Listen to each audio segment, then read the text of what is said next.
Hello friends, आप लोग बात करेंगे मुग़ल साम्राज्य में बाबर के बारे में।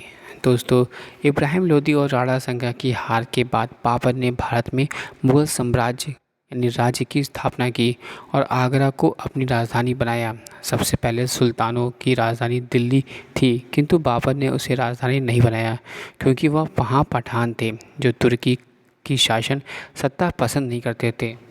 प्रशासन और रक्षा दोनों नज़रियों से बाबर को दिल्ली के मुकाबले आगरा सही लगा। मुग़ल राज्य की राजधानी आगरा होने से शुरू ही ब्रज से घनिष्ठ संबंध रहा। मध्य एशिया में शासकों का सबसे बड़ा पद खान था, जो मंगोल वंशियों को ही दिया जाता था। दूसरे बड़े शासक अमीर कहलाते थे। बाबर का पूर्वज तैमूर भी अमीर ही कहलाता था।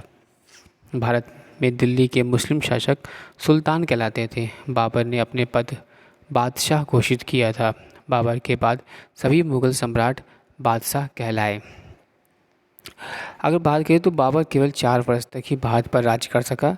लगभग 48 वर्ष की आयु में 26 दिसंबर 1530 को बाबर की आगरा में ही मृत्यु हो गई।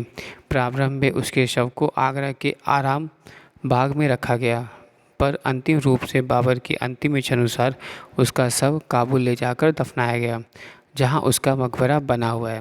उसके बाद उसके ज्येष्ठ पुत्र हुमायूं मुग़ल बादशाह बने। अगर हम बात करते हैं बाबर की उपलब्धियों के बारे में, तो संभवतः बाबर कुषाणों के बाद ऐसा पहला शासक था जिसने काबुल एवं कंधार को अपने पूर्ण नियंत्रण में रखा। उसने भारत में अफ़गान एवं राजपूत शक्ति को समाप्त कर मुग़ल साम्राज्य की स्थापना की, जो लगभग पौने 200 वर्ष तक जीवित रहा। बाबर ने भारत पर आक्रमण कर एक नई युद्ध नीति का प्रचलन किया। बाबर ने सड़कों की माप के लिए गज-ए-बाबरी का प्रयोग शुभारंभ किया। बाबर योग्य शासक होने के साथ ही तुर्की भाषा का विद्वान भी था। उसने तुर्की भाषा में अपनी आत्मकथा बाबरनामा की रचना की, जिसका फ़ारसी शब्द भाषा में अनुवाद बाद में अब्दुल रहीम खाना ने किया। लिडेन एवं अर्स्किन ने 1826 ईस्वी में बाबरनामा का अंग्रेजी भाषा में अनुवाद किया। बेवरेज ने इसके एक संशोधित अंग्रेजी संस्करण भी निकाला था। इसके अतिरिक्त बाबर को मबूयान नामक पद शैली का भी जन्मदाता भी माना जाता है। इसके अतिरिक्त बाबर ने खत-ए-बाबरी नामक एक लिपि भी आविष्कार किया। बाबर ने अपनी आत्मकथा बाबरनामा में केवल 5 मुस्लिम शासकों बंगाल, दिल्ली, मालवा, गुजरात एवं बहमनी राज्यों को ही 2 हिंदू एवं शासकों मेवाड़ एवं विजयनगर का उल्लेख किया।